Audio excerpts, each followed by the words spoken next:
And welcome to Newsworthy Stories with Jacqueline Jimenez. In the state of Florida, there are over 21 million people. But if you take that number and consider how many human trafficking victims are around the world, you would have to take that number and double it and add 10 million more to it. That number is staggering. But joining me now to talk more about human trafficking is Victor Williams of Quest to Freedom. And he has started an organization to try and reduce that number through education and other means. Victor, tell us what is Quest to Freedom and what can we expect? What can we expect in the community? Hi, Jackie, and thanks for having me. Well, first of all, I wonder how many of your members even know that this month is Human Trafficking Awareness Month, right? And that's a problem. In my opinion, human trafficking is the number one crime in the world. Some experts say it's number two. No one doubts that it's the fastest growing crime in the world.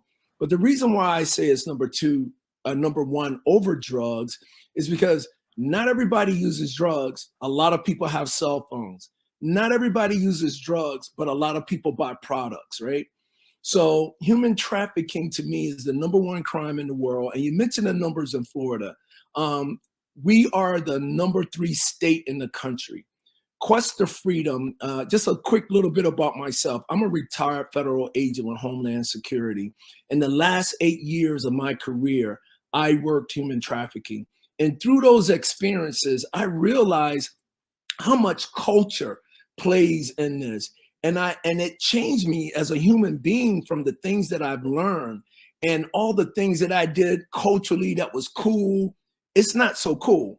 And so that's how why I speak so passionate from it, because I realized if people knew the information that I knew, it definitely would affect you and you would want to do something about it. So yes, Quest of Freedom is a human trafficking cultural awareness, education advocate, and we also help victims find sources to help them through the process.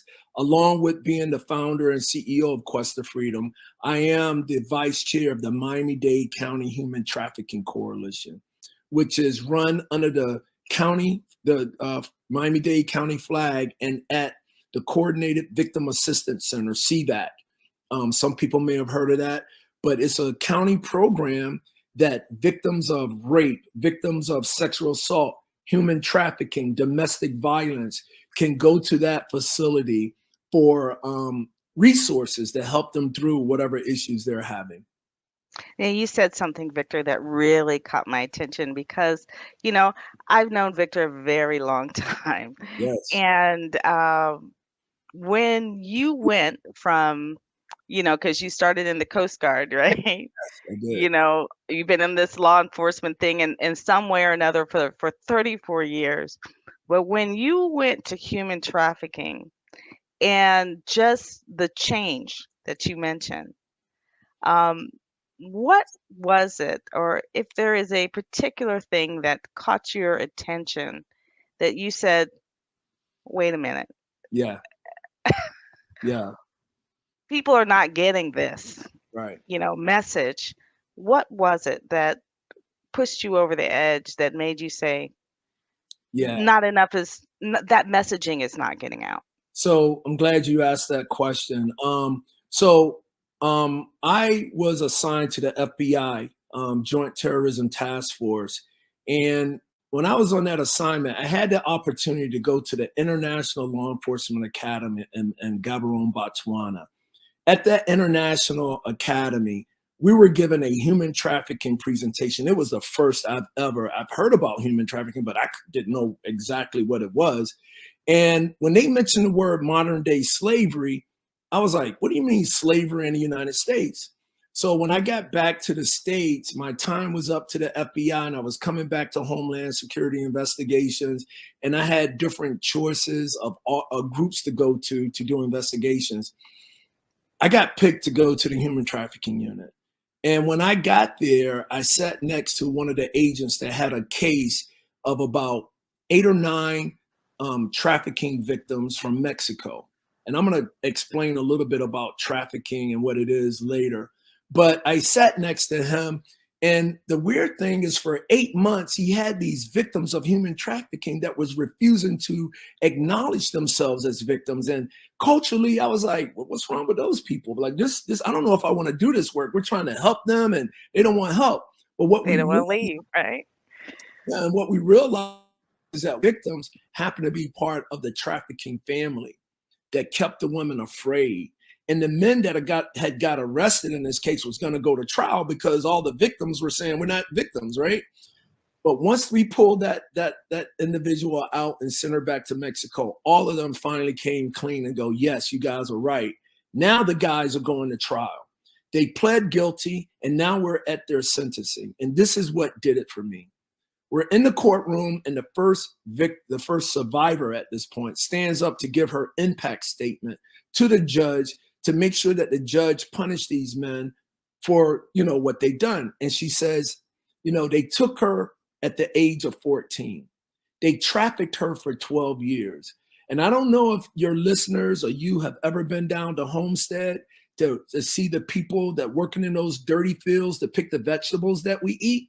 Well, she was brought here to service those men sexually. They had her in a little trailer along the route of those fields. Those men didn't go home, take a shower, put on cologne, and show up at the trailer. They showed up right from the fields, and she was serving anywhere from 15 to 25 a day. And I hear this woman telling her story, and she would break down, and her lawyer would try to speak for her, and she gets back in the fight. And because this was the first time that she was ever able to look at those men and say, no, what you did to me was wrong. And when I listened to her story, something hit me. And I knew at that point I would be working in this space for the rest of my life.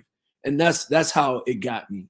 And from there, I just continue to grow. Because why I address this culturally, because just the fact that I didn't understand, why those women weren't readily to come and say, help me, help me, help me, is a cultural thing. Culturally, like, if you don't receive my help, you must not need my help. So, there's so many cultural factors that play into this, that as I learned and changed, I realized that's what it's all about. It's stuff that we believe, how people should act as victims. It's stuff that we believe what people should say. But really, you don't know until you're there. So that's what really got me there initially. I have had the opportunity on several occasions, actually, since I moved back to South Florida, to Broward County, and heavily in the human trafficking, um, other people who are in nonprofits, but also I've spoken to victims Mm-hmm. of human trafficking. One recently, and she was just describing to me, she had been trafficked for 21 years in this country, Mm-hmm. not somewhere else. And she had really been trafficked through the adult entertainment industry.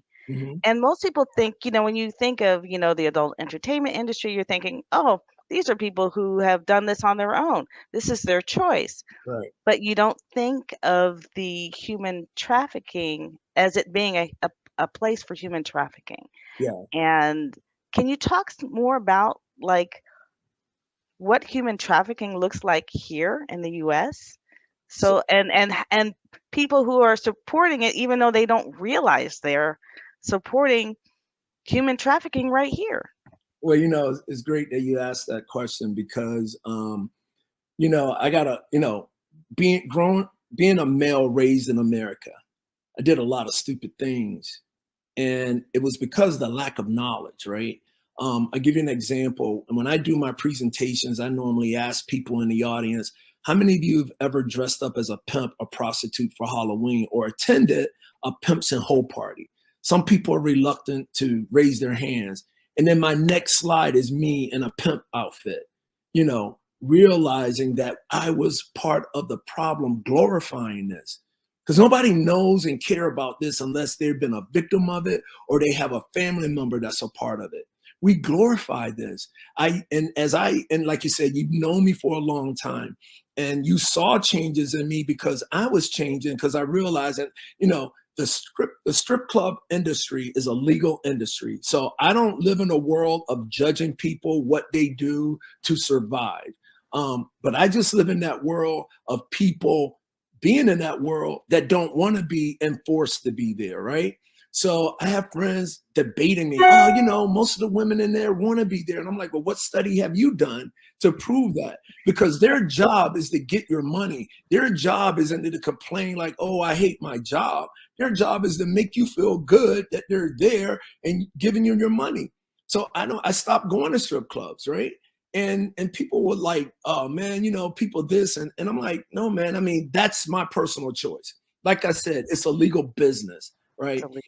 So I've had, and I'm not, and I don't want to say this like, when we're talking race sometime and people go, oh, my best friend is black, right? Well, I have a friend of mine that is a successful therapist. But when she started out to get money to go to college, she actually did that to get money to go to college. And when I talked to her about that, she goes, yeah, the problem is she had a plan. And that was her plan. And a lot of girls go in here, maybe they go in that session, thinking they're going to make money. But all I know is that there are a lot of women in that space that don't want to be. And I actually tested it one day. I had friends that come, Vic, let's go to the strip club. I don't do that anymore. Come on, man, let's show. Okay, I'm going to go and show you why I don't go there. And so what happened, oh, sorry, Jackie, It's freaking. all good. It's all right. Keep going. It's life. Oh, here we go. So I had friends that I went to the strip club with them and we sat in this chair and all of a sudden a young lady is approaching before the guys or anybody could say anything. I go, excuse me, do you know about human trafficking? She go, what's that? I go, well, how many girls in here have pimps, right? And the guys are already like, oh man, what are you doing? I'm like, I'm proving my point. And she was like, yeah, there's quite a few girls in here that have pimp. And if you have a pimp, you're a trafficking victim, you know? And so now, and I just know this for a fact. And recently, again, I went to Cape Town, South Africa on a trip. I've Mhm. been there several times before because I've been to the Botswana to do other things there. And I had a friend that was part of a dance class or pole dancing class, for exercise, they, Yeah, yeah, yeah. and they invited the strip club there, invited them there to do a show. And they were like, okay, Vic, come, we're gonna go support the team. And I was like so reluctant to go. But I hadn't been in a strip club for years. And okay, I bared down and I went to support my friend's team. But when I was there, I had the opportunity to see what was going on. I had the opportunity to communicate with some of the girls there, Mhm. see some of the girls there. And I never have to step in a strip club again because I know the same thing that was happening. Some of those women are there, they don't want to be, some are forced to be there. And that's why when you mention you got people that are supporting this stuff and don't know because of culture, it's been cool. Let's go to the strip club. Let's go to the strip club. They don't know. And Well, and go ahead. Go ahead and ask. let's talk about the prevention of it because again, just like, okay, yeah, that's the adult entertainment and people will say, "Ah, I don't go to strip clubs. I'm not a part of the adult entertainment. I'm not about pornography or whatever or gambling, which are, a lot of times goes hand in hand. But the schools, Mhm. let's talk about the education aspect of it and where you're taking Quest of Freedom to prevent so that people will be aware of it before they even get close to it. Because you don't expect to send your child to school and expect them to be approached or enticed into trafficking. How does that happen? Well, that's a good question. Before I answer it, I was part of an organization called COAST, Club Operators Against Sex Trafficking. It was run by a lady named Angelina Spencer, who was once a stripper herself.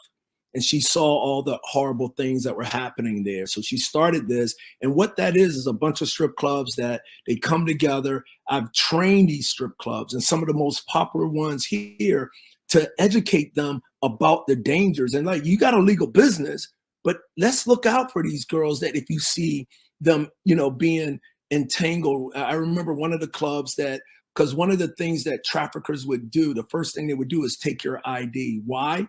Because if they Mm, take your ID, you can't get on a bus, you can't get on a train, you can't get on a plane, you can't even apply for a job without an ID. So they just taking mm. away your opportunities Your identity.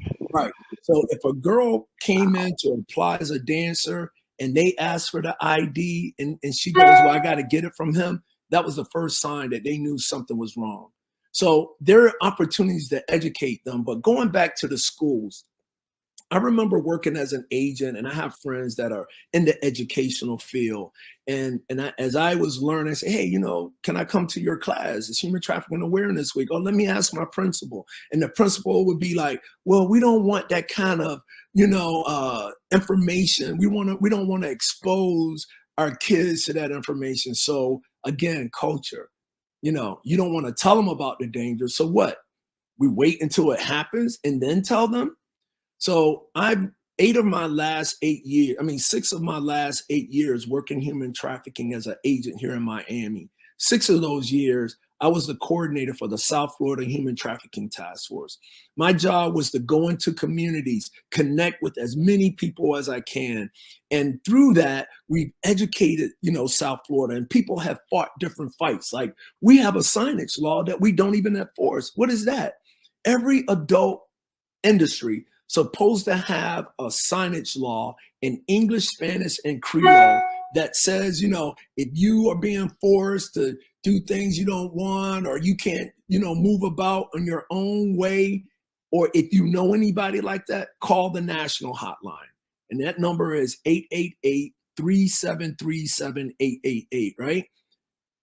Where's the enforcement on that? That's $500 a day. Mm. So we're still catching up and educating ourselves, right? And one of the other things is that we've been through this. There is some laws, I believe, on the books that we're supposed to be educating our kids in this space. Where's the curriculum?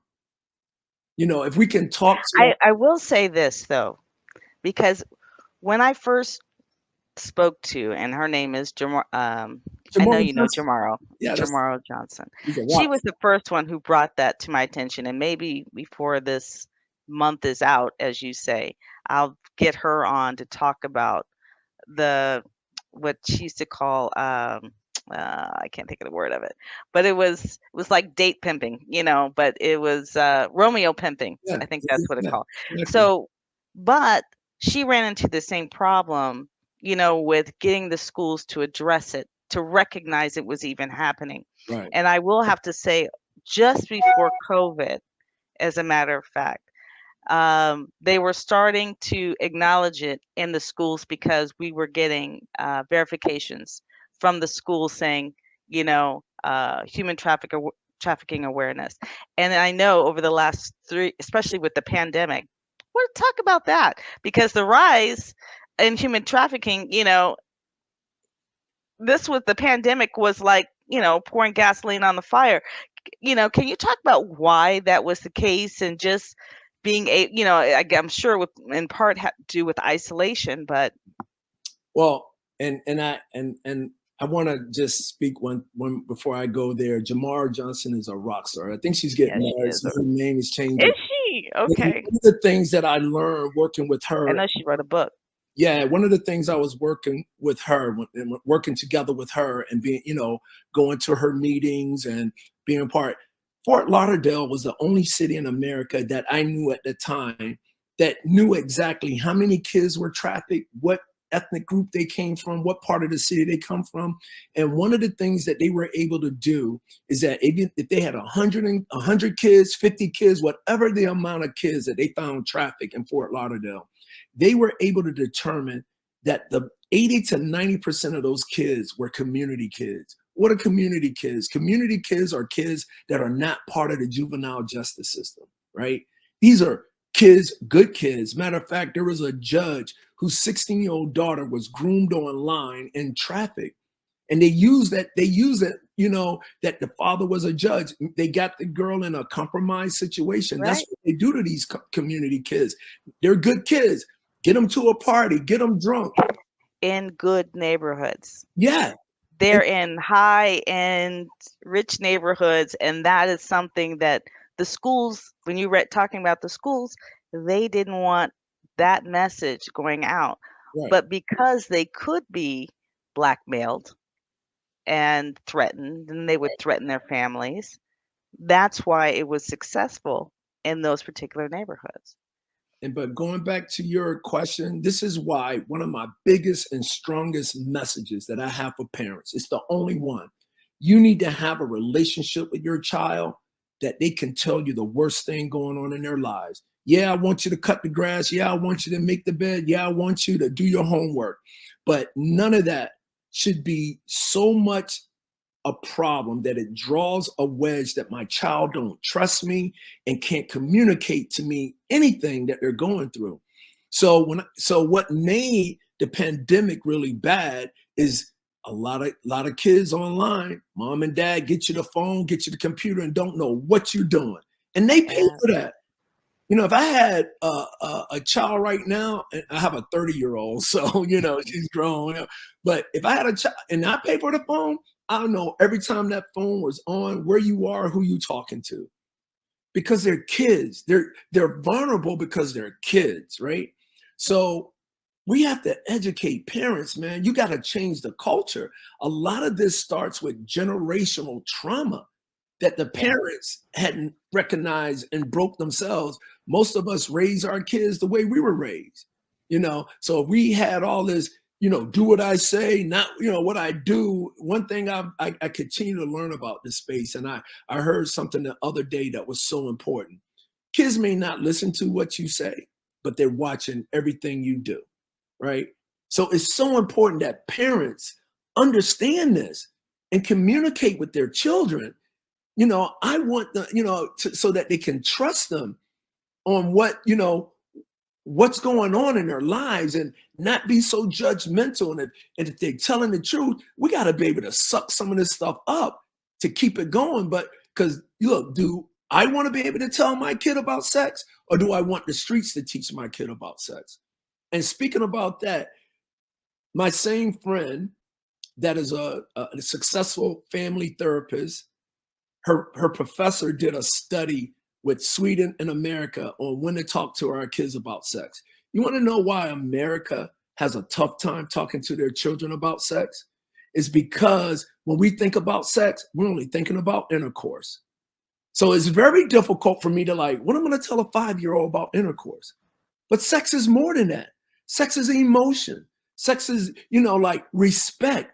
It should be all these things because you can't help how you feel. So, hey, son, daughter, like one of these days you're going to have emotion. You're going to see somebody you like and you're going to have all these feelings. But, know yourself, respect yourself, trust who you are. Make sure that person respects you and understand you and trust you. And there's so much more.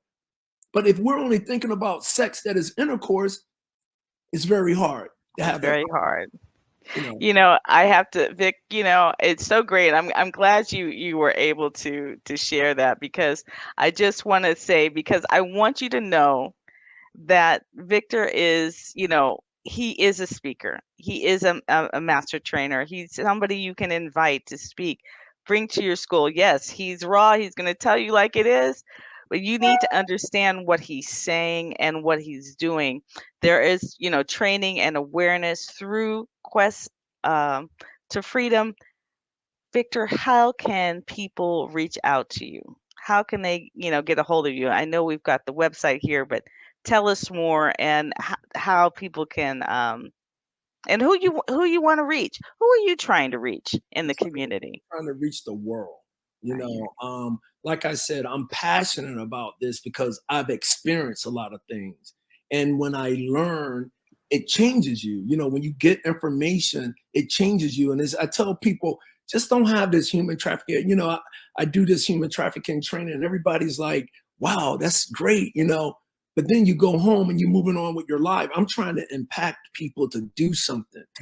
Victor, I have to tell you, I mean, there's so much to learn, and I do want you to go to the questoffreedom.org website because Victor does have so much information on there. He's got a great list of myths, about human trafficking and what's the reality. Victor, this will not be our last meeting because I wanted you to keep me updated on what you're doing and how we can get that messaging out because that is the key. Social media is your friend. Can Put I it out there. can I give you one more piece of information? I know I Yes, gave you sir. the national hotline. Let me give Hmm. you the local hotline, which is run by Miss Rundle's office, who, by the way, I don't work for her. So what I'm about to say is she is one of the top state attorneys addressing this because she gets it. She gets her attorneys to just focus on human trafficking, which speeds up the learning curve, right? And their hotline is 305 Fix Stop. And that's 305 349 7867. And if you are a victim of trafficking, domestic violence, sexual assault, and you want to come to the CVAC, which is the Coordinated Victim Center, that number is 305 285 5900. We have services, we have housing, we have money to get you in a hotel, we got money to help you cover your rent. There's so many services out there for victims, and we need to get them out there and let them know that they're not alone and people are here ready to help you. So yeah, that's it. Yeah, that's good. I appreciate it. And we'll get all those numbers from Victor and I'll put them in the chat and put them in the comments for you. So you will have them. Okay, Victor, thank you so much for joining me and being a part of Newsworthy Stories. Yes. Again, I know it's dear to your heart, but it is also dear to mine. So it's nice to know that you are going to keep us up to date and keep us in check. Let's get this from being behind the scenes and in the forefront. Are we running out of time? We are. You got something else to say? I just want to say this quick thing. And normally when I give presentations at the end, I tell people now that you know, what are you going to do about it? Well, we talked a lot about sex trafficking and not a lot about labor trafficking. And that's where we're all responsible. If we're buying products from slave labor, whether we know it or not, we're part of the problem. And one of my programs is to give people something challenging they can do. If you eat chocolate, fair trade your chocolates. Buy that fair trade chocolate bar or coffee product. And then let's see in a year or two if we've made a difference in the world. You can honestly do something. Because if you're not buying fair trade chocolate, know this. There's a kid stolen a soul on the west coast of Africa that's picking a cocoa bean to make that chocolate product if it's not fair trade. So I just want to throw that out because that's where most of your trafficking happened in the labor side of things. Hmm. See, like I said, there's so much more that Yes. we can talk about, and we'll, as things happen, as you grow in quest to freedom, we're going to learn more and we're going to share those stories and make this something that we talk about and not hide. Yes. Okay? Thank you, my friend.